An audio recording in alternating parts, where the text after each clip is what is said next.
if you're trying to like look for the signs, I think it's pretty hard to tell. Mom's already tired, so she already looks tired and exhausted, you know, and I wasn't telling my spouse with my last baby. I didn't tell him anything. The only thing he says is that it looks like I lost my light. Like I just looked like a zombie. And he knew something was wrong, but he didn't know to the full extent. We rise to the top, can't stop this flow. In the heart of the jungle, we're ready, let's go. In the heart of the jungle, we're ready. Welcome everybody to another episode of the Roundtable here with Ben, and then we have our guest Sadie today. How are you? I'm doing good. Thank you for having me. Yeah, we're excited you came down. We appreciate it. How you doing? I'm doing good. It's been a hell of a week, so busy. It has. And I'm sure that I'm not sure. You say you're a photographer, so Photographer. Yeah. So can I start there? Sure. I was interested in like careers and how people get into that, and then we can jump into whatever else we've started with. Sure. So career wise, so you're a photographer. How long have you been doing photography for now? Oh, well, in junior high, I actually was on newspaper as the photographer or not newspaper, yearbook. So I was the yearbook photographer in junior high. And then I had a friend that was pregnant as a teenager and decided to get married. And I took pictures of her wedding when she got married. And then it kind of just like slowly started there. But like I really didn't like dive into it until probably like during the pandemic, I think, when I had a little bit more free time. And then I made it an official business like 2 years ago. Okay. I was going to ask that because I remember you had like started doing it, but when you'd actually made it like official. Yeah. Yeah. I was working like a desk job at home and I decided to quit. And then literally like the next day or same day, something like that, I was like, I'm going to just like host a mini session in my backyard. And then it just exploded. Just exploded from there. So, yeah, because I was kind of just like doing it as like a hobby, like a hobbyist photographer. Okay. So, that's awesome. then I haven't stopped. So before we get into the story, what made you quit your job to just do it? You were just tired of it, or Corporate America. that's enough said. That's the valid reason. You know, people want you to work as a mom like you don't have kids. And then, you know, society wants you to be a mom like you don't have a job. So I decided to put my kids first and the homeschool stuff. Yeah. So it was like, if I want to homeschool my kids, I'm going to have to get rid of a job that's like this, because that's on a schedule kind of thing. As a photographer, I get to make my own schedule, which is really nice. Yeah. So That works out really well, I'm sure. So you have kids. yeah, I have 4 of them. Okay. And you said it sounds like being a mommy is very important to you. It's my most important job. I love that. I've always wanted to be a mom. Yeah. So you could say I'm living the dream. There you go. I love that. That is good. Most people can't say that. So Right. tell us a little bit about yourself. I don't know what you're No, into, go ahead. but tell us a little bit about yourself. Okay. Well, photography, that's a big part of it. Being a mom, homeschool mom. I like reading. I like fitness, but I don't go as hard as Dustin here, or maybe even you, Ben. I'm not sure. But yeah, I like gardening. I have 15 chickens right now. Oh, dang. All right. So I like the small, like homestead type stuff, more natural type of life. Okay. Trying to live that way, I guess. So Chicken life. So I'm a stay-at-home mom, Yeah. homeschool mom, stay-at-home mom, however you want to put it. So I get to be with my kids literally like 24/7. So is there a reason that that's an important? Sounds like it's very important to you. So why is being a So my mom was a single mom, and so she didn't get those like little moments with us. And I knew that I wanted to be a stay-at-home mom, which is interesting because I have like a CEO personality. So I like managing and like being on top of like all the schedules and all that. But it's like, I didn't want to really work. I wanted to be a mom. But I think if I chose career, I could have been like a really successful career woman. Like, there you go. but it was just, you kind of are becoming that Yeah, with I your mean, photography. So it's honestly turned into that. yeah. But I did want like 8 kids. Me and my husband both wanted like 8 kids. We got halfway. Yeah. You did. And that's a big accomplishment. 4 That's kids is a awesome. lot, especially nowadays. I don't know too many people like outside of like my husband, he grew up FLDS Okay. or like a branch off of that, like a fundamentalist Mormon. And they just pump them out, man. Like they just, and so it was like, okay, sure. Yeah, I want a lot of kids. So, you know, we both kind of aligned our views that way, but no, That's cool. we're done. There's no more. I was gonna say, I'm pretty sure I'd heard that the last one was the last one. Yep. And with the story I have for you today, yes. Yeah. Yeah. So let's get into it then. Okay. Well, I mean, I kind of talked a little bit that my childhood was rough. I'm not going to touch too much on that, but I think rough childhoods can play a part into mental health later on. And I think like as we get older, like when you hit 25, your body's like, or your brain's like, we're going to go through this. You know, we're going to pick this apart and make you go through it. You know, Seems pretty fair. you got to process it now. And so it's like, uh-oh, I'm left with all of this damage. And you start feeling like you're damaged. Maybe you're broken or whatever, you know. So yeah, a rough childhood. There was a rough childhood there. But I guess like as like being a mom and like the postpartum, I've had it twice out of my 4 kids. And it was really bad the last time. So I'll just start with like from the top, from the first kid. He's 11, almost 12 now. And when I had him, there's like the baby blues type feeling, like where you're feeling kind of detached, you know, and I was 20 when I got pregnant with him. And, so I really didn't know what to expect. 20 is so young to be having a child. 21, I think by the time I had him, I was 21. So yeah, I remember feeling like really detached and like looking at him and being like, I love you. And like, I'll do anything for you, but like, why don't we have a connection? Like, I felt like that was supposed to just come with everything, you know, cause pregnancy, there's an attachment that you grow, but like, I expected to just know him.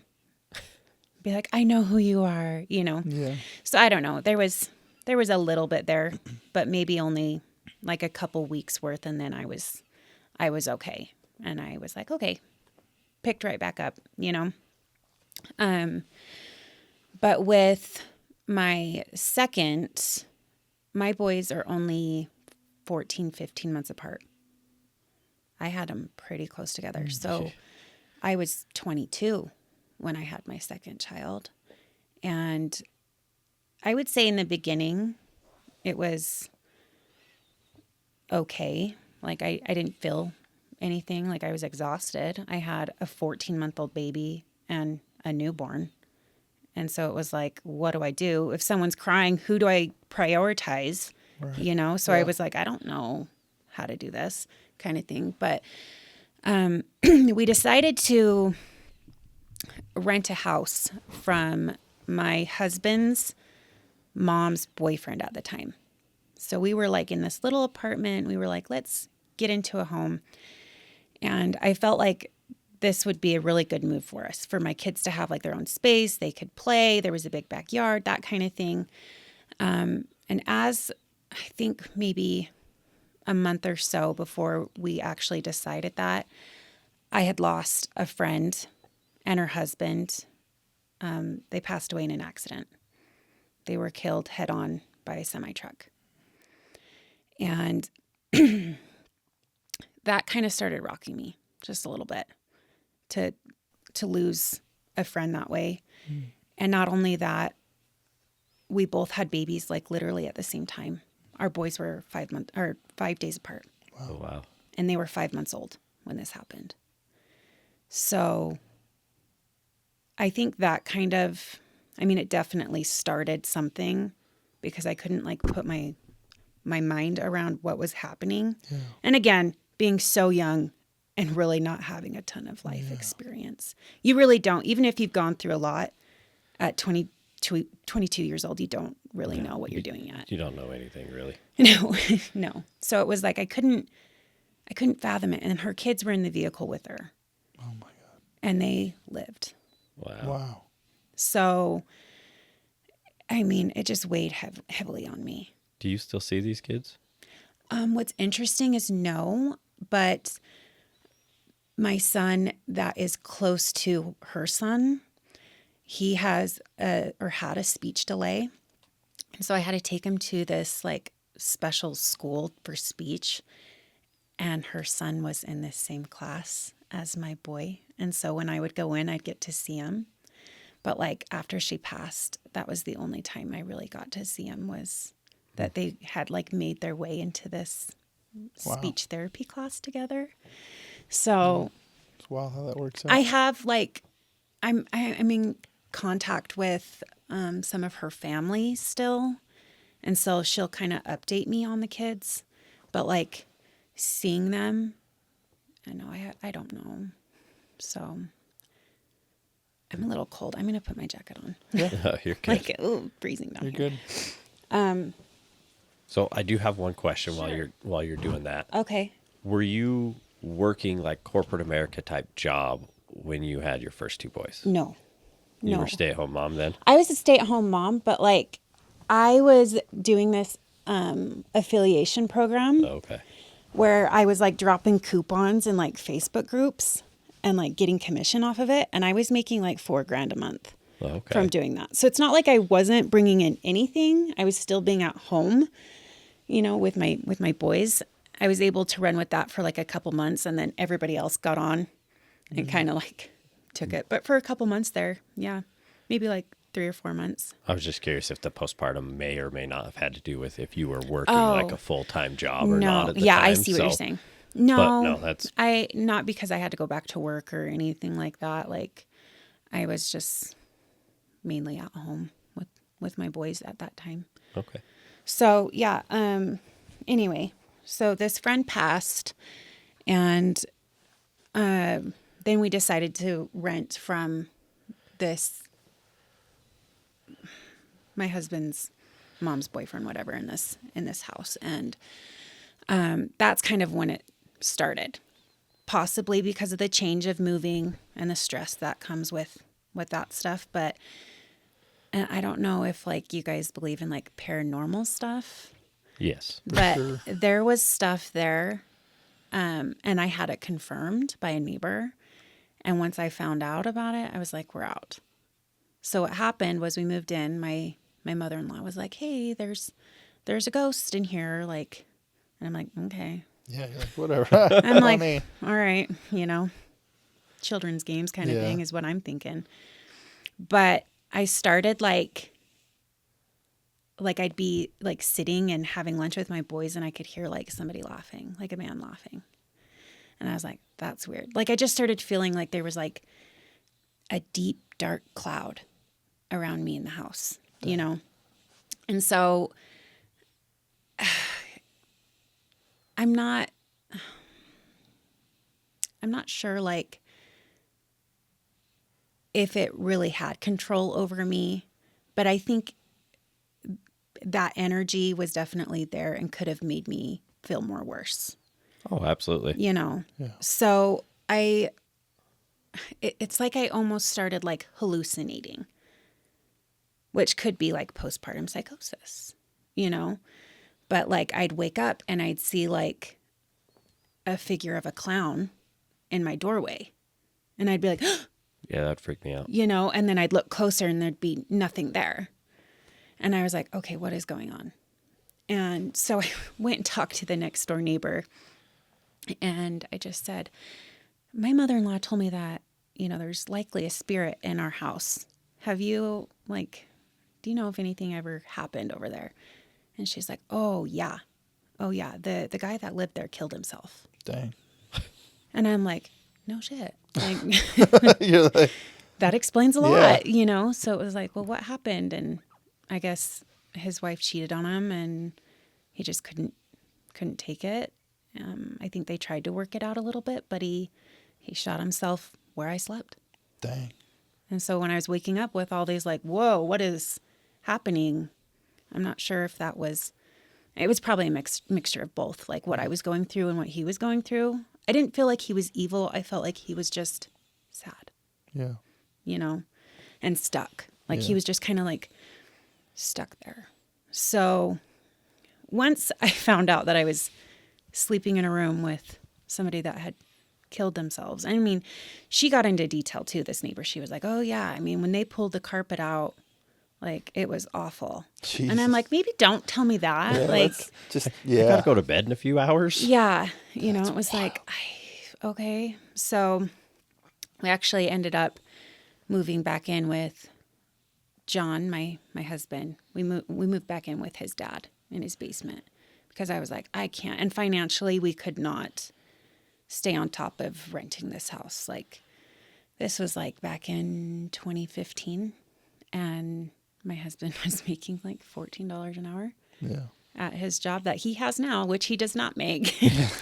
But they were like, you know, there's growth. He stuck it out. I'm glad he did. But like, I mean, 10 years ago, you know, could you live off that? No. No. No way. You still couldn't, No. you know, but we somehow were making Figured it out. things work. And I was doing that affiliation thing like I was just talking about, but like it started plummeting really quickly. Everybody else started getting on board and like wanting to do this, you know, and then there wasn't enough room for me. So I'd make like $50 a month from it in the end. And I was like, forget it. Yeah. It's not even worth it, you know? Do you think that played into also the postpartum? Oh yeah. Adding The stress fact of that like, everything started to come down Yeah. in the house and yeah, it was just like building up to like an explosion of, you know, it was just a mess, like situation. so what kind of feelings were you having during those times? Like how I guess how dark did it get It didn't for you well at that okay point? yeah, so at that point and I didn't even know that it was a thing until much later. Yeah. But it's called like suicide ideation. So I would just like be picturing myself in my casket and like, okay, well, when I die, I want it like, hopefully I look like this, or like, you know, I want my funeral to be like this. And it's like, it was like on a loop. Like I couldn't stop thinking about it. And I was obsessed with the idea. It like so bizarre and weird. Now I'm like, any kind of thought like that comes to my brain, I'm like, goodbye. Yeah. You're not staying, because it's actually a very dark thought. Yeah. I mean, I've had them. Right. So You know, just like, yeah. So that's kind of like where my mental health was at that point, was suicide ideation, a lot of anxiety. There was, you know, depression, they go hand in hand. But like, I've always been when I've been depressed, I've always been still up and at it. Like I don't, what do they call that? High functioning. yeah. Yeah. I can't sit in bed because my kids depend on me. Right. But I'm just not that type of person. I'm a go, go, go, keep it busy. And if I'm sedentary, That's when my brain's like, hey, Yeah. remember that one time? And I'm like, shh, you know. So that's when it starts creeping in, is when things are too quiet. I feel that. Yeah. So I've always got music. Like I'll always have like my headphones in. I've got music, books, podcasts, whatever it is, always going in my ear, because when I'm alone with my thoughts, my brain does crazy things. Yeah. So it's like, okay, I'll just silence. Have it. you always been that way? Like as far back I as you mean, can remember? the whole time I've been an adult, I guess. Yeah. But like, I've always had kids pretty much as an adult. Yeah. In Did your you- 20s. Did you tell John all these thoughts that you were having, or did you keep them to yourself? With my second son, I don't know if I did at that time. I can't remember exactly. It was a long time ago. So. And it's like I knew it was weird, but I was also like in denial about it. Like when someone would be like, "Oh, like how are you feeling postpartum?" I'd be like, "Oh, I'm fine." Like, Everything's great. I mean, coming from somebody that's, been dealing with it, that's the outward response, period. You're never gonna be like, oh, this sucks. I hate it. Your response is always like, no, Yeah. I'm good. I'm good. Yeah. You hide it. I mean, that's what I did for years and years was hide it. And I thought it was just normal to be that way Yeah. as a mom. Like, I was just like, this is normal, I guess. Like, Or even as a person in general. right. I mean, Right. you're just yeah. like, man, this is normal. This is life. Yeah. Yep. Just didn't really know any different, So after you moved back in, did things start getting better mentally? Yeah. So I did. I have an amazing family doctor. I went and talked to him. I got started on Zoloft. And this is actually when I lost my first round of weight. I decided I'm going to go to the gym. I went on the paleo diet, which is really hard, but I was like, I'm committed. Like, I'm going to do this. So I did that for like 8 or 9 months. I lost 80 pounds. Dang. My first go, and I think we were there for maybe a year and a half. I mean, we've been in and out of mom and dad's house for lots of times. We got married at 19, so like High school kind of sweethearts things. Yep, Oh, okay, yep. that's cool. yeah. And I just say, I was a teenage bride, even though I was old enough to get married and barely, a young adult. It's like, I was a teenager, 19. We weren't very far behind you. Yeah. It's a scary thought too, like being like, wow. Especially kids having getting kids that are getting to that age. I You're know. like, Yeah. the hell was I thinking? Right. Like, you're not really forming proper thoughts yet. Yeah. So we were there probably like a year and a half or so. And then I got pregnant again. And we pretty much had the whole basement to ourselves. But we did share like one room with his brother. But also, like, I was just ready to move on. Like, we were going to have 3 kids. I didn't want to have 3 kids at my in-laws' house. Like, I wanted to be in a house. So when, we moved into our last house in 2016. And then I had my first daughter in May of 2017. And her postpartum was a breeze. I was very happy. But maybe that's because I liked all the clothes and all the things. And like, I loved every moment of it. I also think like sleep is a big thing, like getting enough sleep. Yeah. So like after I had her, I was like, all right, good night. We came home from the hospital and I had John hold her and I said, stay with her, wake me up if she needs to eat. And, I'm out. Like I'm going to go to sleep. So I did. But with my second child, I had him at home naturally. Oh, dang. And I think the adrenaline from all of that made it so I couldn't sleep for like 3 or 4 days. And I think that kickstarted it too. Wow. And the same thing happened with my last child. I had her naturally. And I actually didn't want her naturally. I wanted an epidural. Yeah. And that also kickstarted, I think, like not getting enough sleep. But yeah, with my third, it was like, I'm good. I'm happy. I could feel like my hormones were off a little bit, which is probably pretty normal, but like I didn't feel like erratic or anything like that. I was generally happy. So Were you working a full-time job at that point with your third one? no. I was working when I was pregnant with her, but I didn't plan on going back. I felt so bored after I'd had her that I started a business. So I owned a children's boutique, like e-commerce. I did that like, she was probably like 2 or 3 months old when I started that.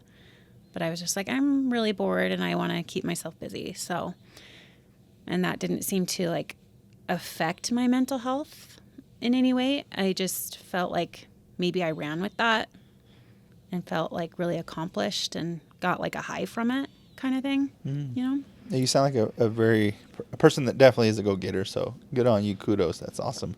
Thank you. But just for somebody that, because I'm a male, I don't know. I'm not gonna act like I know. Can you explain not only to me, but people that, I'm sure people are just too afraid to ask, like, what does postpartum look like? And what is it, like, if you could put it in a sense that somebody can understand and put them in a room and be like, this is what it would be. This is kind of some of the things that I felt, that I saw, or whatever it might be. Can you kind of go into some of that? Because I don't know. Right. I mean, I'm not a woman. I've never had a baby. I've had a baby with somebody, and I've seen some of the effects of it. But, like, from your experience, what is it? What is that like? What are some of the things that you felt and thought of even sometimes? So, I mean, I will get into, like, the last baby that I had, and that was, like, the worst one. Okay. But, like, if you're trying to, like, look for the signs, I think it's pretty hard to tell. Mom's already tired, so she already looks tired and exhausted. And I wasn't telling my spouse with my last baby. I didn't tell him anything. The only thing he says is that it looks like I lost my light. Like, I just looked like a zombie. And he knew something was wrong, but he didn't know to the full extent. Yeah. So, That's a good. and typically I'm pretty open. Yeah. Like, if somebody asks me something, even super personal, I'll be like, oh, yeah, here it is. Like, you asked. Right. But, like, I was too afraid to even tell my own spouse because I didn't even want to admit it. Because I felt like if I admitted it, it was going to continue. So I felt like if I just pushed it away, it wasn't real and it would just go away. And that's actually not how it works at all. Absolutely not. Yeah. Depression does not work that way. I can attest to that part. Right. The postpartum part, I can't. But the Right. depression part, it doesn't go away. Right. Yeah. It doesn't discriminate. Like, No.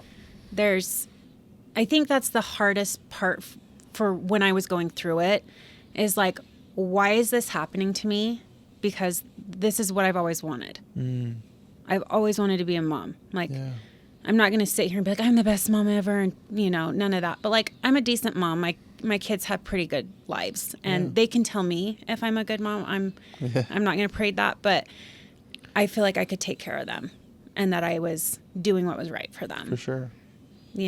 So Outside looking in, knowing you, I'd say you're a good mom. Thank I mean, you. everything I only see parts of it, but, Yeah. when we're together, your kids are always extremely happy. They're very helpful.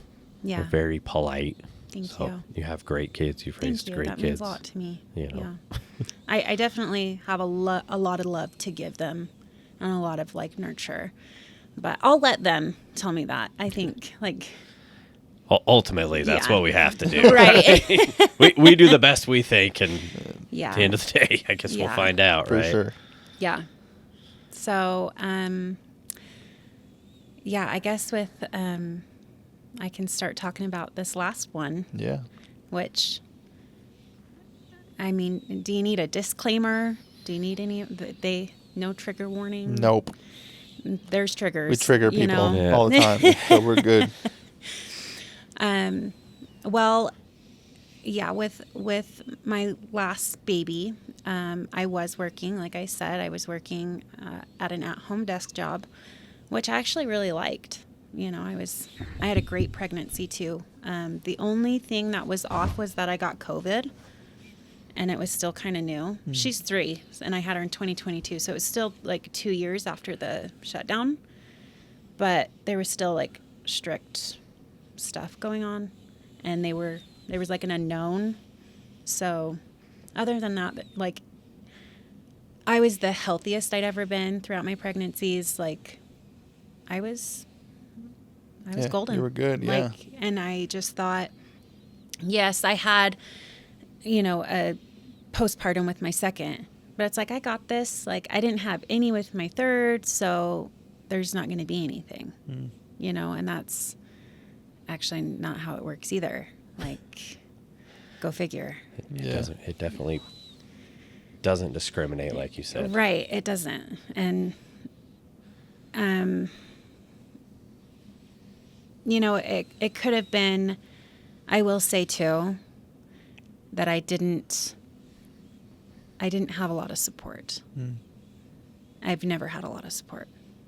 And that's more external, not just your husband, right? You're talking beyond your husband. No, like my husband is very supportive. Yeah, right? that's Yes, what I was trying to get across. Like, Yeah. your husband was the supportive, just but me and him. outside of It's that, just you two. there wasn't much support. You two are your only Yeah. support Yeah, system. so like he comes from this big family, and I think like when I'm marrying into it, like, oh my gosh, I'm gonna get into this big family. It's gonna be like we're gonna be skipping in the meadows together, and there's Yeah. gonna be so Yeah. much love and support, and that's actually not how it went at all. And if they listen to this, it's not supposed to be a jab. It's simply, I understand that they had their own lives. They could have done better, though. They could have reached out to me. Yeah. They could have wanted to get to know me. They could want to get to know me now. That would be great. They could want to love and support me. You know, I feel like a lot of them know nothing about me. And I've been in this family for over 16 years now. And they can't say, I don't think most of them can say that they really know me. But yeah, so the lack of support, it's always just been me and John. My family is just another thing. There's just a lot going on there. Like my dad, he was in prison for 6 years. And so, I mean, that's just rocky. And I have strict boundaries with my family. There's a lot of trauma, a lot of abuse, a lot of religious abuse. So everything that I've built with my husband, it's like, well, I'd rather just do it on my own than accept help from anybody else that's given me trauma and trouble. Yeah. Like, I'm That's good. fair. So once again, everything I've seen, you've built quite the life for you and your kids. Thank you. You and your husband Yeah. have. So Yeah. So a big part of me is like, I'm so glad that we've been able to just do it, and we haven't ever we've never asked for any help. Not financially, not like I'll ask people to watch my kids, but barely. Like there's like this many people that I'm like, okay, hey, we're right there with you. So you can watch my kids, sure. But yeah, so let's see. Starting, it can be so hard to like, where do I start? You know, how do I find the words? And like, it's not like I feel scared, like telling you lot. guys. It is so much. But it did start out really great. Like I said, my pregnancy was good. She was planned. We'd planned her. So it's not like I was, oh no, this is, a surprise. This isn't what we had in the plan. It was like, no, we wanted her here. Yeah. So hold on before you get too much Sure. into this. So when you had your youngest, when you met my wife, right? yeah, Okay. she was About how she 5 months. Okay. I was just I'm trying to look at when I met you to Right. now and trying to like look through your story as you're Right. telling it. So I was just trying to find out when I Right. met you, because it was shortly after that that Yeah, we got yeah. together and hung out. So Yeah, she was about 5 or 6 months old. So, Okay. All right. Yeah. Let's see. So, I guess I'll just start from like when I had her. Like I said, she was born naturally, which was not planned. I got the epidural, but I had her 4 minutes later. Waste of an epidural. Like literally, it was not in the plan at all. It just happened very quickly, and it is what it is. And I had her late at night.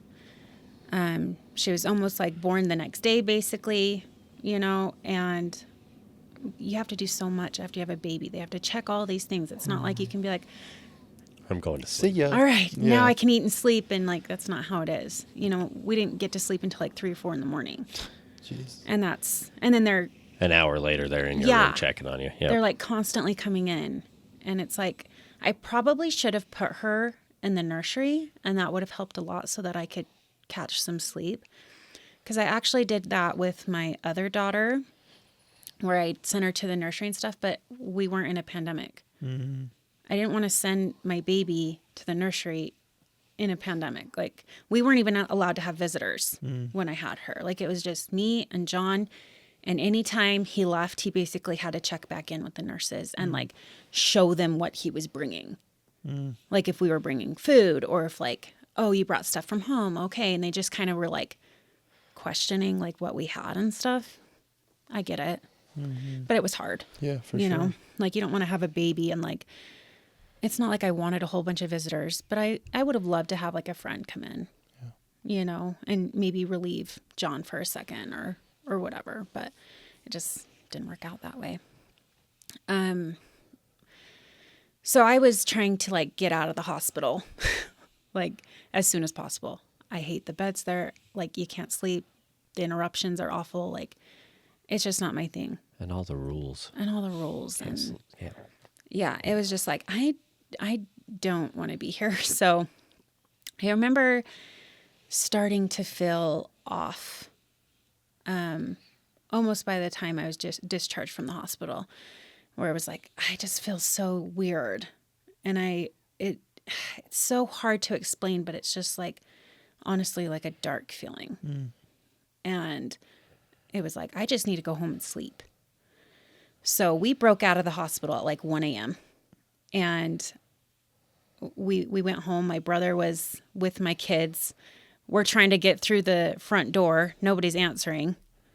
And we've got like a pin and everything. Yeah. We're trying to put everything in. And my brother's right there in the living room asleep. And we're like knocking on the door 1 a.m. and it's February. So it's freezing. Yeah. We did finally get in. And I tried to get sleep, but I just remember it was so hard to sleep. And I asked one of the nurses as I was leaving, I was like, is it okay if I take melatonin, like to help me sleep? And she was like, oh yeah, you should be okay. No, that was bad. Like it triggered me a different way. Really? Yes. Like I could not sleep. And then I even tried to like listen to like sound baths and stuff like on YouTube or just like soothing music or like spa, like stuff like that. And it would freak me out. And so like now looking back, I know that these were signs that I should have been talking to my doctor right away because it would just like put me in a panic for whatever reason. Almost like I was like sinking or like falling into a hole, like Alice in Wonderland. Wow. Okay. Like Okay. just that music kind of like put me in like this weird trance. Interesting. And so, I mean, I just didn't know what to do. Like, I'm just like trying to sleep. I'm trying to take care of my newborn and 3 other kids, you know? But it started with just having like anxiety. She would start crying and then I would start crying. And it's like, she's a newborn. So there's like 3 things she needs. But I would be like, I don't know how to do this. And my husband would just be like, yes, you do. It's okay. Like, I'll take her. Like, go take a break for a second, you know. But it was just like, in my head, I'm like, I'm just overwhelmed, obviously. Like, I've just had a baby. So it's like, that's what it is. But then it was not just anxiety, but like crippling anxiety, where I would be like convulsing and like couldn't wrap my brain around a thought. And she'd be on my bed crying. And it was like, what do I do? Like, I don't know how to take care of her right now because I'm going through this attack and I can't move. And luckily, you know, my older kids were so helpful and had no idea what was going on. All they knew was mom's had a baby and it can be really hard and she's tired. You know, my oldest was like, I think he wasn't even 8. Maybe he was 8, almost 9. Yeah.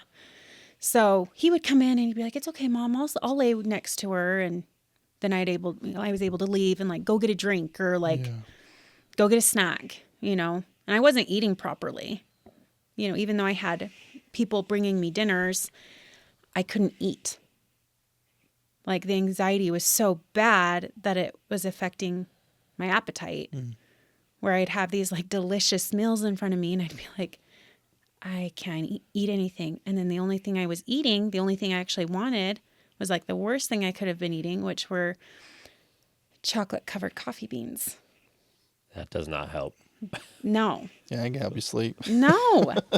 And so it's just like I wasn't making good decisions. And that's like another thing I think maybe along with your question of like, what can you look for? And it's like, I think with postpartum moms is like irrational decisions or like decisions that don't make sense. Like I'm a pretty well-rounded person. Like I know what I should be doing, but it's like I couldn't make those kind of decisions for myself in that moment.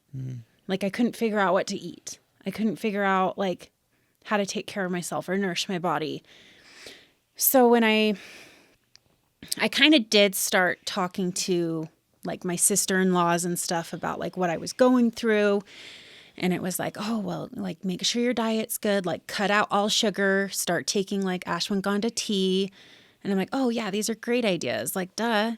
So that's what I started doing. I started like, okay, I need to just try and eat. I got rid of the coffee beans. I needed to just eat as best as I could, you know, maybe a couple times a day and focus on my protein and all those things. It's like, okay, yeah, I know how to do this. This is what I was doing before I had a baby. I got this, you know, staying hydrated and taking my vitamins still. And it just, it's great that I did that. And I'm sure I helped my body in some way, but I mean, it was just like stacking, you know? Hold on, I got a question. Yeah. Were you still on the Zoloft at this point? Or Oh, did you- no. Okay. No, when I took the Zoloft the first time, I honestly was on it for like 6 months. And then when I decided we were going to start trying to have another baby again, I was like, I'm good.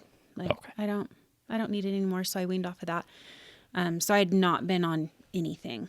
For years at this Yeah. point. Okay. Because there's a 5-year gap between my daughters. So my older 3 are really close. Like I brought my third child home from the hospital. We had 3 under 3. And then after we had our third child, then we waited 5 years before this last baby. So yeah, anyway. So with the eating and all that, like I said, it was probably helpful. But it started stacking and like, you know, in like thriller movies where it plays that like sound where it's like, dong, or like almost like a big Yeah, thump. It's like leading the- up to like kind Yeah. of Yeah, like, the daunting noise. Yeah. It felt like that noise was going on, but then I would get like a flash of an image of me doing something to my baby. And the first time it happened, it was like, what the fuck was that? Yeah. You know? And it was like, that was really weird, but I'm okay. Like everything's good. You know, I just try to like talk myself out of it. But it wasn't just like every day. It was like progressive to like 2 or 3 times a day where I would be walking down the hall and I'd have an image of me like throwing my baby over the stairs. And because it was happening so frequently, I decided to just hold her tighter without hurting her, obviously. It was just like, you're not going anywhere, you know. We'd be outside. We have like a little covered porch in the back. We'd be sitting out there with the fire going or whatever. And my brain would like make that sound and it would just flash to me, just like placing her on the fire. And my husband would be sitting next to me. And it's like, in that moment, why didn't I tell him? Like, something's wrong with me, you know? But it was just like, I would just like stop and I would just hold her. And, you know, it started to get so bad that it was just like, I would just tell myself, that's not you. You would never do that. That thought does not belong to you. And that was kind of my affirmation. Like, that thought does not belong to you. That's not your thought. And I just tried to like cling onto those words. Yeah. Like, that doesn't belong to you. And holding her. And I mean, there's a reason why she's so clingy. You've seen her, how she's so clingy. She just wants mom. I was thinking that in my head when you were talking about this. Is because it had such control over me. But also, she'd be laying there and I'd get freaked out that she wasn't breathing. So my brain was, the wires are crossed, you know. I mean, that's every mom's thought is like, oh my gosh, are they okay? Every second, right? On top of like, what is my brain doing? Why is it doing this? Why is it wanting me to do that? I don't want to, I won't, but it's like, I don't have control of that thought. It's an intrusive thought, you know? So all of your thoughts at this point weren't harm to yourself. They were to the baby, They right? were to the baby. Okay. Yeah. So, yeah. I mean, let's see. Well, I'll kind of go into like what was happening at that point in our lives too, because there was a lot of like circumstantial stuff that was going on. So,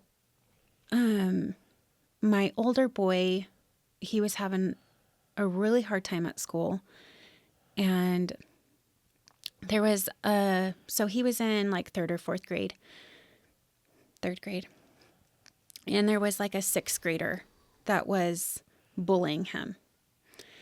There was a 6th grader threatening to stab him. Oh. And then through that too, because my brain's doing all this weird stuff, I'm afraid that this 11, 12-year-old boy is going to come into my home and try and harm my kid, which is like, I could take an 11, 12-year-old boy coming after my kid. But in my brain, I'm like, I can't handle that. You know, that's a scary thought, like someone coming for my child. When my daughter was like 5 weeks old, I was on the phone with my husband, and my oldest son took the bus at this point. And it was just him going to school. I was homeschooling my second, and then my third was not in school yet. And I said to John, he's not home yet. And he's normally here right at this time. And John's like, it's fine. He probably got stopped talking with his friends. Like, just give him a few minutes, you know, which is, yes, that's a reasonable thought. But also, like, my mom intuition is like, no, Something's not right. Something's not right. And we waited probably like 15 or 20 minutes. And I'm like, okay, this isn't right. He should be home. I understand 5-10 minutes, but pushing 15, 20, and he's, how old are you in 3rd grade? I don't know, 8. 8, 9? Wow.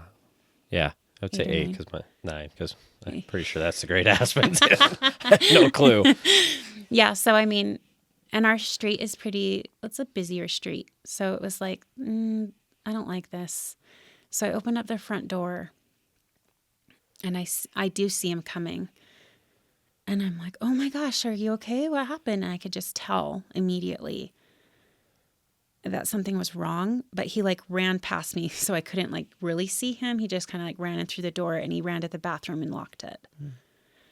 And I went over to the door, and I was like, hey buddy, like what's going on? Are you okay? And he was really quiet for a long time. And he finally opened up the door, and he just like gave me this big hug, and he was shaking. And he's like, Mom, that kid, he followed me home on the bus, and he beat me up. The same kid that's threatening to stab him. Mm-hmm. And I was like, what? Where? Because I'd kind of poked my head out before, like, where is he? I don't see him.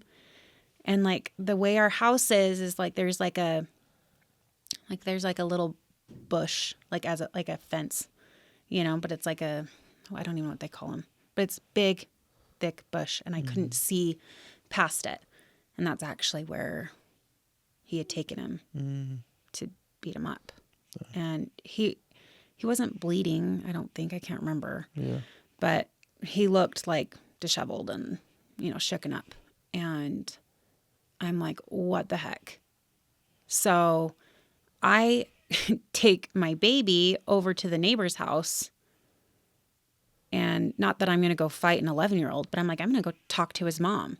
And then I find out he doesn't live with his mom. He lives with his grandma. And I'm like, well, I guess I'm talking to Granny. Yeah. Here I go, you know, marching down the street. And I knocked on the door. They didn't answer.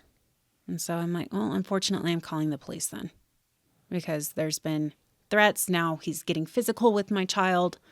I'm reporting this. So that had me all kinds of worked up and stressed out and, already dealing with this postpartum stuff. And now I'm worried about my oldest child, because stabbings at school happen. Yeah, stuff happens. So could he have done it? Well, and at this time, John was working a very erratic schedule, right? With the job he was at. So yeah, that's another thing too, is he switched careers. And I mean, I understand from his point why he did, because he couldn't take the job anymore. Yeah. And I kept telling him, well, just quit then. Just quit your job. It's fine. But he quit, not knowing that I was mentally ill, like severely. And then on top of it, all the stuff with our oldest child. Yeah. How old was your baby when he started? So she was like not even 8 weeks old. Okay. So, and that was another thing that was like leading up, was that I knew he was going to switch careers and I was going to be alone for 2 weeks. And I've got these thoughts of harming my baby. And I'm like, I can't be alone with her. Are you kidding me? But I'm like too afraid to tell him. Yeah. So it got to the point, like I said, my husband knew something was wrong. Like all he said was like, my light wasn't there anymore. Like I just didn't seem like myself. He couldn't really have a conversation with me. Like I really wasn't there. You know what I'm saying? Like the lights are on, but nobody's home. Yeah. He kind of encouraged me to go talk to a doctor. And I thought, okay, I guess maybe I should. And at that time, I remember I was even looking into like support groups, like postpartum support groups. Like maybe I could just go to these support groups and maybe that will help me. And I should have gone because they would have told me, Mama, you need help. You do. You need to go take care of yourself. You might even normalize it too. Like, right. Been like, yeah, you commonalities, right? Like I kind of had that, and But it was you don't seem so far away from everybody, and like you're. Yeah. Yeah. In my head, though, I'm like, this doesn't happen to moms like me. It couldn't, because I would do anything for my children. Yeah. So there's no way that this could be happening to me. With having these thoughts of, harming my baby, I mean, it was just every time I had one, it was just tearing me down. And I just was like, I cannot do this anymore. Like, it is a lot to process. It's a lot to go through. And obviously you hate every second that you're going through that because you can't control it and you don't know when the next one is going to happen, So I had kind of reached like this breaking point. And I laid her in my bed. I mean, she was... I think she was probably around 5 or 6 weeks, around the same time this happened with my son and this neighbor kid or whatever. I laid her down and I went into my bathroom and I basically, the way that I think about it is like, I feel like I sold my soul to the devil type thing. 'Cause I just remember like looking at myself in the mirror and not recognizing who I am, feeling like I'm a completely different person. And I just decided to have a chat with myself. And I said, if you have thoughts of hurting your baby, hurt yourself instead. If you start acting on those thoughts, you do it to yourself, not the baby. If you have thoughts of killing the baby, which I hadn't yet, but I felt like it was coming because it just kept going, right? So I said, if you have thoughts of killing yourself, you just take your fucking self out instead. Don't hurt the baby. And I still stand by that. If it was to that point, I do hope I would just take myself out and not the baby, because I think that's much more forgiving. Maybe. I don't know. It feels I mean, I can see it. As somebody that's kind of been down that road, I can see it. Yeah. I mean, they're so young and innocent, and you don't, Mm-hmm. you know, at that point, you're like, my life doesn't mean as much as theirs. You Yeah. know, they have so much they can do. And to me, Yeah. I can see it. I can understand it. Yeah. I mean, I agree with the thought. I mean, Right. obviously, I'd rather something happen to me than my kids any day of the week. Right. Like You if you know? can't control it, then it should just be yourself. Yeah. Because she's innocent and she's done nothing. Like she's perfect and pure, and you have no right. You have no right to do that. Yeah. You know. Because at this point, it sounds like John hadn't quite switched careers. Not if she was yet. like 5 or It 6. was coming though. So So it was like I knew he was going to quit, and like he'd already gotten hired onto the railroad, and they were like, "Okay, this is your start date. This is when you're going to leave for your 2-week training in Arizona." And so it was just like the anticipation. It was like I know it's coming, Yeah. and I don't have like a grip of myself, or maybe even reality, you know. So after I had that conversation with myself in the mirror, I didn't have any more thoughts of hurting my baby, but my brain was like, okay, bet. It's going to be you then. And that was hard because that seemed more realistic. And I'd already made a deal with myself. Like, you're not going to hurt. You're not going to do anything with the baby, but now it's you. Now you've got to fight for yourself, you know? Yeah. and you still haven't told John anything yet. Nothing at this point. Damn. So he pushes me to get to the doctor because, I mean, he just knew. Clearly I was not all right. You know, he just didn't know the depth of it. I mean, I've seen the way he looks at you, so I can imagine why he thought that. So, Yeah. So I did go to the doctor, and, you know, I didn't really even tell my doctor everything that was going on. I just said, I know there's something wrong, and I know I need like the Zoloft, I need the Xanax, I need something. And, you know, the Zoloft takes like 2 or 3 weeks to kick in. Well, he was leaving in like 3 weeks by the time I got on that medication. With the Xanax, I mean, it works pretty quickly. So I'd get the panic attacks or whatever. I could take a Xanax, but I don't want to be like driving or anything like that. So I had to make sure, like, if I took one, that was it. And I would even call John and I'd be like, hey, I took a Xanax. So like, if you could come home sooner than later, that'd be great. They also helped me sleep. Mm-hmm. So I was, trying to catch up on sleep, but couldn't because I needed to be awake, Right. So with taking the medicine, I mean, I was still battling it. And in fact, I remember feeling like my brain and the medicine were at war.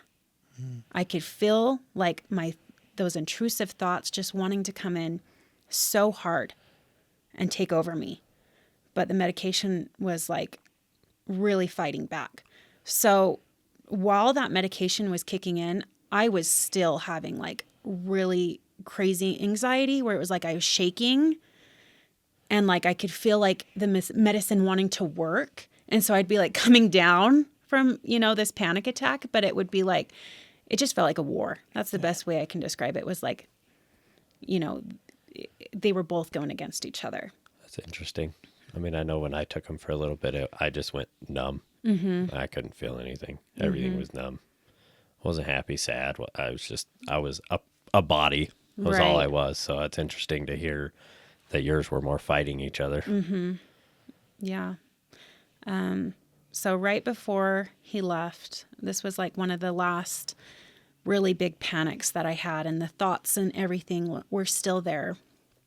And it was one of those moments where it was fighting, the medicine, and the medicine fighting my mental health. And I was laying in bed and I was just doing my shaky thing that I was doing when it would hit. And I was kind of like laying on John's side of the bed, and the baby was laying where I sleep. So I had her right there, and he kind of came in and, big spoon, little spoon type thing, and he was holding me. And this was the first time that I had actually said anything to him that maybe he was like, oh, this is bigger than I realized. But it was like completely like off rail from where I was at. And in my head, I just told him I could take care of the 3 older kids just fine. I was fine. I think we need to put the baby up for adoption so that she can have her life and be happy. Yeah. And I can raise my older 3 kids and be happy. And he was really quiet for a second because it was like, you know, I'm sure he was like, what the fuck? Yeah. Like, never. Like, we wanted this child. We want this child, Yeah. you know? And he just held me tighter and just said, no, we're not putting her up for adoption. But I think at that moment he realized, oh, Yeah. this is what's going on. You know, this is something. He kind of like saw into my mental health window of like, this is not right. Like, she's not all there, you know? And I was sobbing at this point. I just said, I'd just be so much better if she could be happy, and I'll be happier if she's happy that way. You know, I don't want to do it, but I think it's what's best for her, Yeah. you know? And eventually it was, I think I just fell asleep, and then he, you know, got up with her and whatever. But that was one of the last big moments I had. And he started prepping to leave for this trip, and I am just terrified. I'm just terrified. The thoughts have stopped. So I'm like, okay, maybe I'm becoming normal again. You know, Yeah. like maybe the pumpkin and the midnight Cinderella thing, you know, I'll be normal at midnight kind of thing. And I still prepped for him leaving. So I actually asked a lot of people to come and stay with me. For the 2 weeks. I just said, can you come for a couple days and help me with the kids? I can't adult right now. That's honestly what I said. I just can't adult right now without giving them any information about what I was going through. And, you know, for the most part, everyone was like, yeah, sounds like, you know, that's really overwhelming. Like being alone with 4 kids, that sounds like it's going to be a lot. But it was mainly at night that, because when I had my older kids with me and they could come and like relieve me for a second, like I could put her in the bouncy seat and walk away, you know, I felt like, okay, I can take care of myself for just a second. And it would just get to the point where if John wasn't home and then the kids were asleep, that's when it was like the worst because I didn't have relief. I didn't have any relief, and I didn't want to be alone with her and the thoughts, you know? So, yeah, I had people lined up, and they did come stay with me, but I did not have any thoughts like that while he was away, towards my baby or towards myself. And when he left, before he left, I guess, I begged him not to go. And he'd left on business trips before. And I've struggled with each one because being home alone with a lot of kids is a lot. Yeah. So I always kind of like, I'm like, I don't want to do this, you know, because it'd be nice if like, we could be like, oh, I could just take him to grandma's and just like drop him off or whatever, you know. But like not having my support person with this family that we've built, it's a lot harder, it feels like, you know. So when I begged him not to go, he was sad by it. He could tell I was hurting. He felt very sad leaving. He says he feels like a piece of shit for leaving just because of having a newborn. But had I made him aware of the things that were going on, I know the outcome would have been a lot different. And I didn't tell him until he was back. And he just hugged me and said, I'm just so grateful that you're okay. And so grateful that nothing happened while I was away, because that shit happens too. Yeah. You know, it only takes a second for the spouse to be out of the house, for those thoughts to be like, here we come. Yep. For sure. Wow. I think being busy for that 2 weeks helped a lot though. And having somebody else there might have helped alleviate those thoughts, just to keep them where you're like, I don't want that person to be responsible for me. Right. If something were to happen. Right. You know. And it just felt too like, if somebody's here, I can just push the baby onto them. And if I want to run, I can. If I need to run, whatever that may be, like I can. If I can't be with my baby or with myself anymore, I should just leave, you know? Yeah. But I was okay. I was very tired, but I made it. I actually got this tattoo, part of it, while he was away, which was one of my impulsive. There it is. Impulsive decisions. It was a sunflower. So I wanted to get a sunflower because sunflowers follow the light. And one of my friends was doing it. She did an okay job, but looking at it, I was saddened by it because I knew like I was barely coming out of those trenches. So looking at it was like, this actually brings me so much pain and not joy. So I got it reworked last July so that I could look back on it and go, okay, I've, you know, my growth, Yeah, you know, I it was a piece of me, but actually I'm so much better now. Yeah. So after John came back, did you still struggle for a while after that too? Even though you finally told him, hey, this is what's going on. Yeah. I mean, obviously there's a period, because and maybe I'm wrong, but I feel like when we went for, I think it was your 30th birthday, Sausalitos. Oh yeah. Like, I think you were still having some struggles then. Maybe I'm wrong, but, and maybe you can correct me if I am or not, but that was your first birthday for a while that you've been able to like really celebrate because of all the kids. Yeah. So he left. So I had her in February of 2022. He left in May of 2022 and like came back right before Mother's Day. And I just remember being like, okay, I'm not having these thoughts anymore. It still felt so heavy. And I just was like, okay, I just need vitamin D. We just need, you know, now it's like, maybe this is just seasonal depression. This part is like, I just need some sunshine. But I still did struggle with being overwhelmed or having certain types of feelings, and not thoughts per se, but just like, it was still like I was going through it. And then I met your wife, Sophie, in, I think it was like end of August, like seriously at the beginning of the school year. Yeah. Yeah. I'd not really met her very long. And so I'd gone back to work. I think I went back to work in July. And so those, I think, brought up other postpartum feelings. Even though I was at home and I could work with her, she doesn't want to be sitting at a desk. Are you kidding me? Like, that was hard. But I think it was the end of September, I felt like I was okay. Like, I'm feeling better. Like, I've got a grip of myself. And I went to a work party, and your bones are still really soft after having a baby, like up to a year. So I actually slipped on some water at this work party, and my knee, my patella, was over here. Oh, damn. Right in front of everybody at a work party. And I mean, I slipped, it twisted, it popped out, I fell.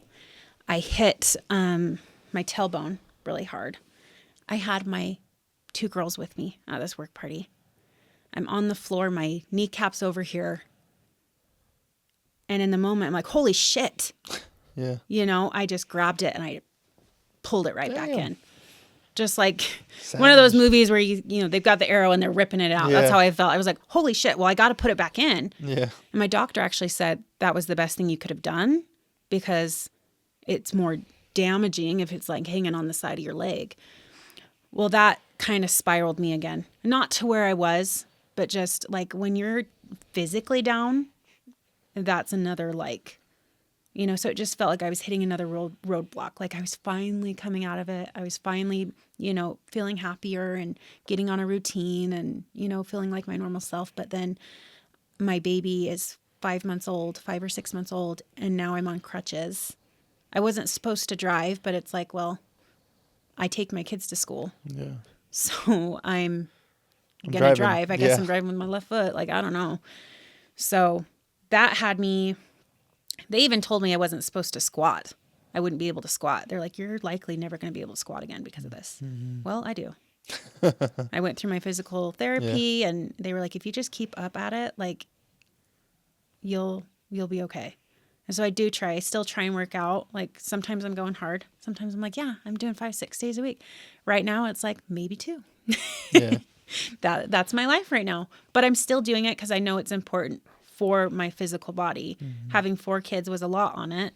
And then going through that trauma when like I wasn't really healed from having my last baby was just a whole other thing. And yeah, that just put me in another headspace where it was hard. It was hard laying in bed and I'd have my baby up on her little like boppy pillow thing. And, I'd be playing with her and she was happy as can be. She was like, we're good. I'm with you. But I'm like, I want to get up.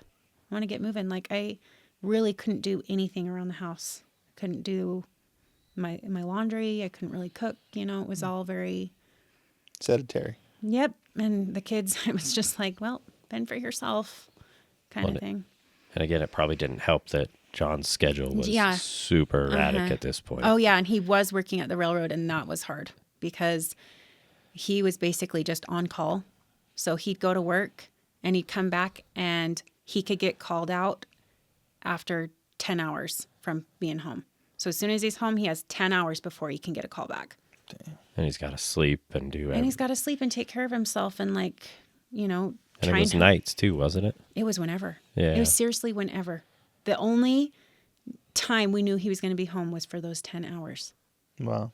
That'd be tough. Yeah. So he doesn't work there anymore. He actually went back to the previous job because they changed the whole company. And I say he was the heart of that shop. So,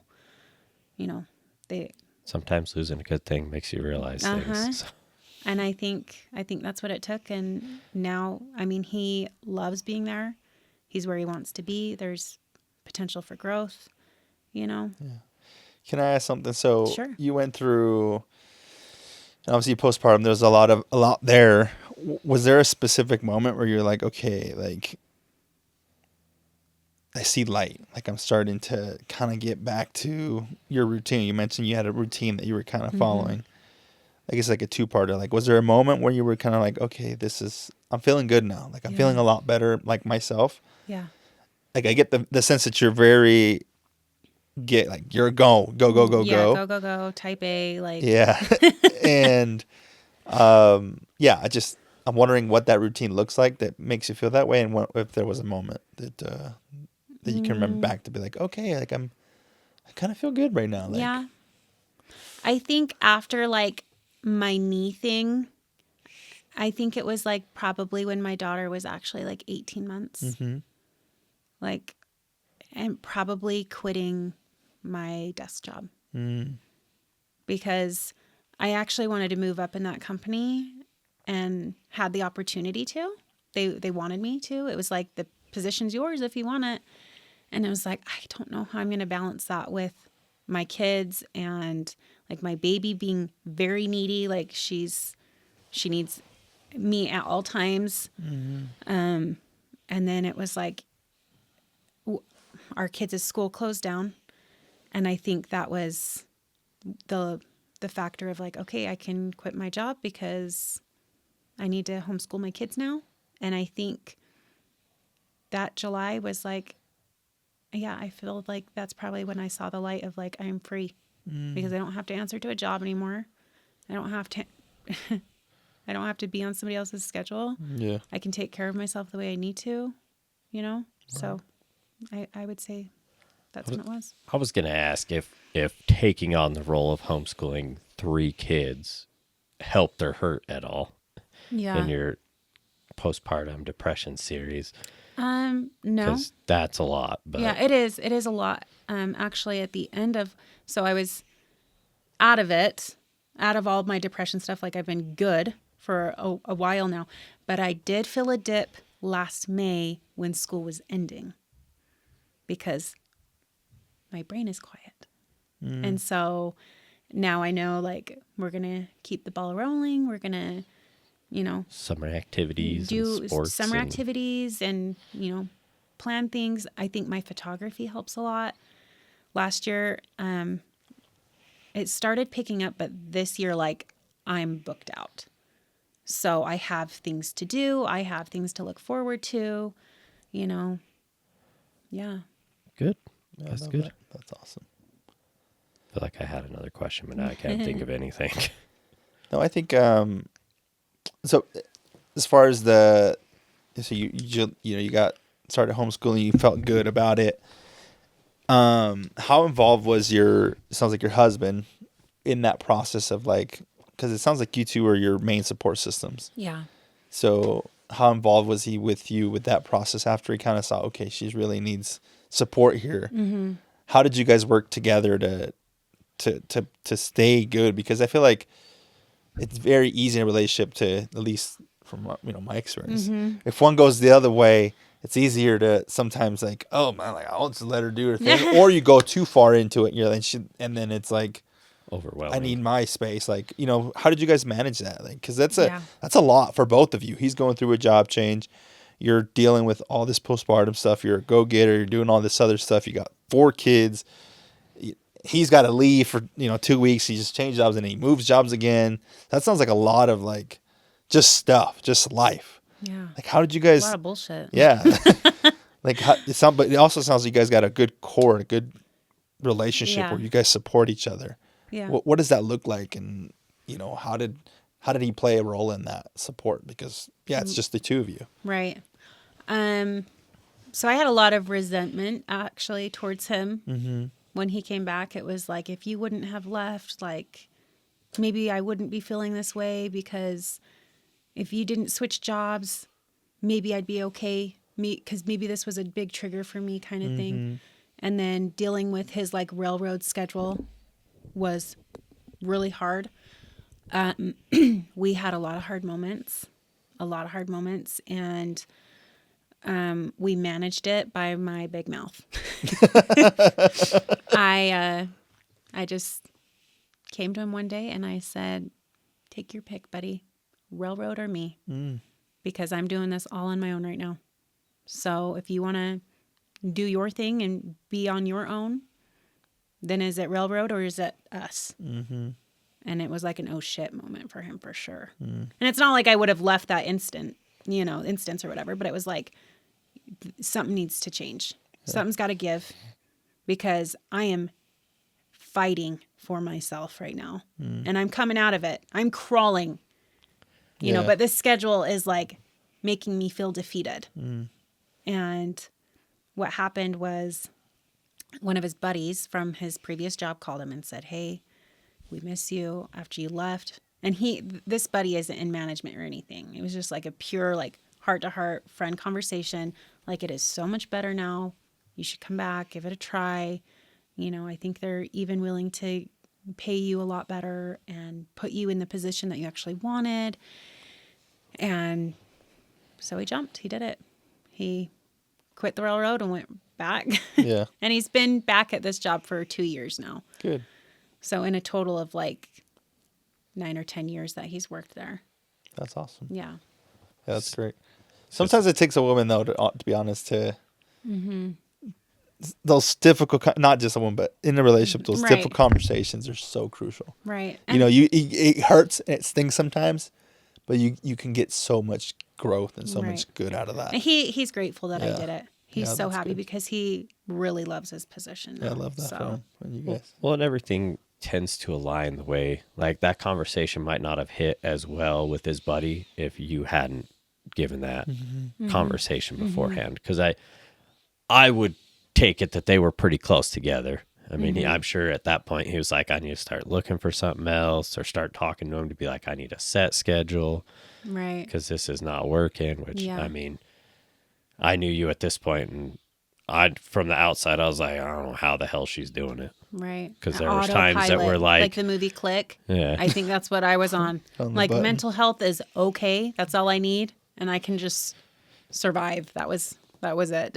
because I know there were times where like, well, when can we get together? And it's like, you had to kind of like peer it and be like, okay, he should have some free time here. Let's go this day. Like, it sucked.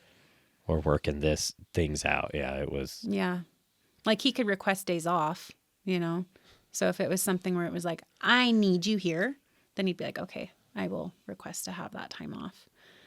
But yeah, Damn. I just had to give it to him straight. Like, listen, bud, this isn't working. I can't do this anymore. And he agreed. He agreed that it was, and they kept promising because it's all by like seniority at the railroad. Mm-hmm. So they kept saying, oh, well, you'll be able to like bid on a job. Like you'll be able to hold one soon. We're going to hire more people so that you can.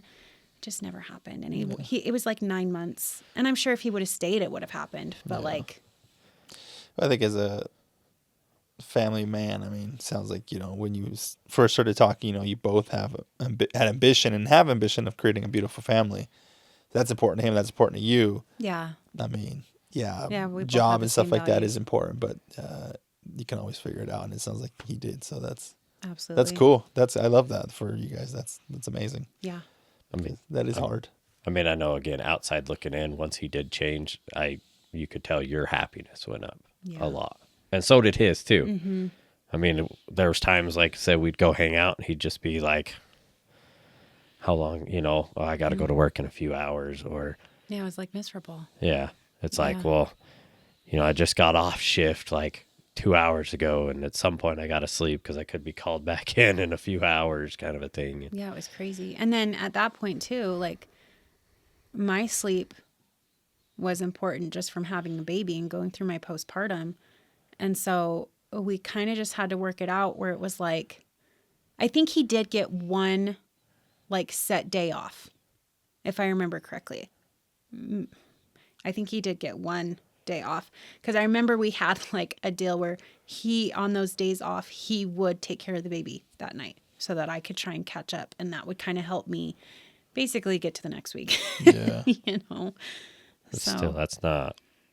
it's not a enough. very good family life No. type of a thing. No, like we both needed to be there. And I mean, that's the type of teamwork we had before her was just like, it was like either, oh, you need this sleep more than I do right now. We kind of just had like, we weren't keeping score.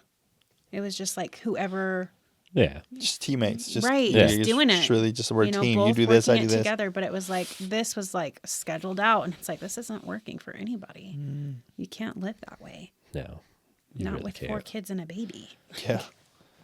I mean, without kids, it'd be hard. Right. Just period. That would be hard. Yeah. I mean, the whole point you get into a relationship is to spend time with your spouse. But if you never know when they're gone, you can't plan shit. Right. Add kids and all their activities. No. Yeah.